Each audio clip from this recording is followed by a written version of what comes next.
Hi అండి. నమస్తే. Welcome back to Shannu's kitchen. Shannu's కిచెన్‌లో ఇవాల్టి రెసిపీ వచ్చేసి షెజ్వాన్ సాస్. మార్కెట్‌లో కొనే పని లేకుండా ఇంట్లోనే ఈజీగా ప్రిపేర్ చేసుకోవచ్చు. ఈ షెజ్వాన్ సాస్ ప్రిపేర్ చేసుకోవడానికి ఎండుమిర్చి అయితే అవసరమవుతుంది. నేను ఇక్కడ ఒక 15-20 ఎండుమిర్చి తీసుకొని మధ్యలో వాటి గింజల్ని మొత్తం తీసుకున్నాను. ఎందుకంటే మరి ఎక్కువగా స్పైసీ అవుతుంది గింజలు ఉంటే గనక.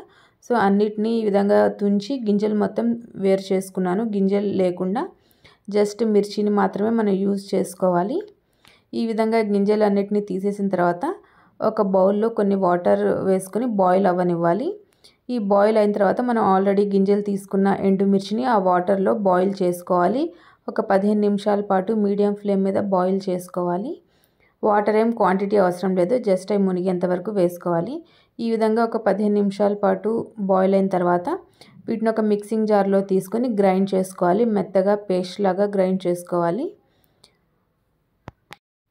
ఇప్పుడు ఒక ప్యాన్ తీసుకొని అందులో ఆయిల్ వేసుకోవాలి. షెజ్వాన్ సాస్కి ఆయిల్ కొంచెం ఎక్కువే పడుతుంది, ఎందుకంటే ఇది మనం స్టోర్ చేసుకొని పెట్టుకోవాలి కాబట్టి ఆయిల్ కొంచెం ఎక్కువే పడుతుంది. ఇక్కడ నేను 5 to 6 టేబుల్ స్పూన్స్ ఆయిల్ అయితే తీసుకున్నాను. ఆయిల్ కొంచెం హీట్ అయ్యాక ఇందులో ఒక 3 టేబుల్ స్పూన్ల వరకు వెల్లుల్లిని సన్నగా తురిమి తీసుకున్నాను. ఈ షెజ్వాన్ సాస్లో వెల్లుల్లి అనేది కొంచెం ఎక్కువే పడుతుంది, కొంచెం ఎక్కువే వేసుకోండి. అదేవిధంగా 2 టేబుల్ స్పూన్ల వరకు అల్లం కూడా సన్నగా ఈ విధంగా తరిగి తీసుకున్నాను. చాపర్లో వేసుకొని చాప్ చేసుకుంటే ఈ విధంగా సన్నగా అయిపోతాయి. వీటన్నిటిని కొంచెం ఒక 5 నిమిషాల పాటు మీడియం ఫ్లేమ్ మీద వేయించుకోవాలి. కొంచెం రంగు మారేంత వరకు వేయించుకోవాలి, అప్పుడే మనకి ఫ్లేవర్ అనేది బాగుంటుంది. ఈ విధంగా అల్లం వెల్లుల్లి మంచిగా వేయించుకున్న తర్వాత ఇప్పుడు ఇందులో మనం ఆల్రెడీ గ్రైండ్ చేసి పెట్టుకున్న ఎండుమిర్చి పేస్ట్ని అయితే వేసేసుకోవాలి. ఇక్కడ నేను చాలా తక్కువ క్వాంటిటీలో ప్రిపేర్ చేస్తున్నాను, మీరు ఎక్కువ క్వాంటిటీలో అయినా ఇదే విధంగా ప్రిపేర్ చేసుకోవచ్చు. ఈ ఎండుమిర్చి పేస్ట్ని కూడా ఒక 2 నిమిషాల పాటు ఫ్రై చేసుకోవాలి. అల్లం వెల్లుల్లి ఫ్లేవర్ అంతా ఎండుమిర్చికి తగిలేటట్టుగా.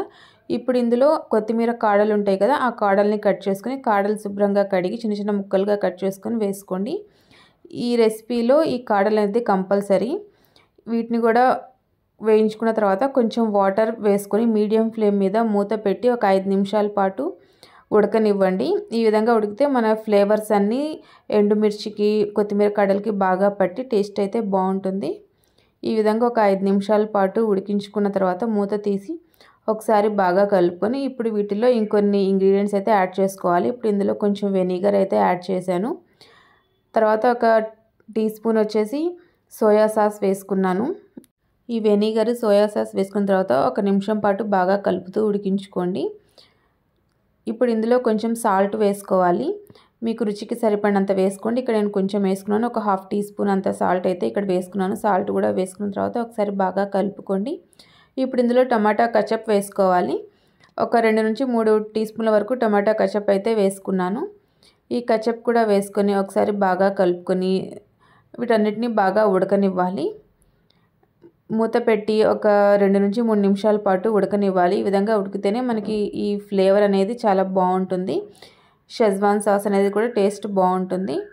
ఈ విధంగా ఒక 3 నిమిషాల పాటు ఉడికించుకున్న తర్వాత మూత తీసి ఒకసారి బాగా మిక్స్ చేసుకొని స్టవ్ ఆఫ్ చేసేసుకోవాలి. అంతేనండి, టేస్టీ షెజ్వాన్ సాస్ అయితే రెడీ. కొంచెం చల్లారాక ఒక ఎయిర్ టైట్ కంటైనర్లో వేసుకొని ఫ్రిడ్జ్లో స్టోర్ చేసుకుంటే 15-20 రోజుల వరకు అసలు పాడవదు, చాలా టేస్ట్గా ఉంటుంది. దీని ఫ్లేవర్ కూడా అచ్చం మనం బయట కొన్నట్టే ఉంటుంది, చాలా టేస్ట్గా ఉంటుంది. ఒకసారి తప్పకుండా ట్రై చేయండి. ఈ వీడియో కనుక మీకు నచ్చినట్టయితే please like, share and subscribe to Shannu's kitchen. Thank you for watching.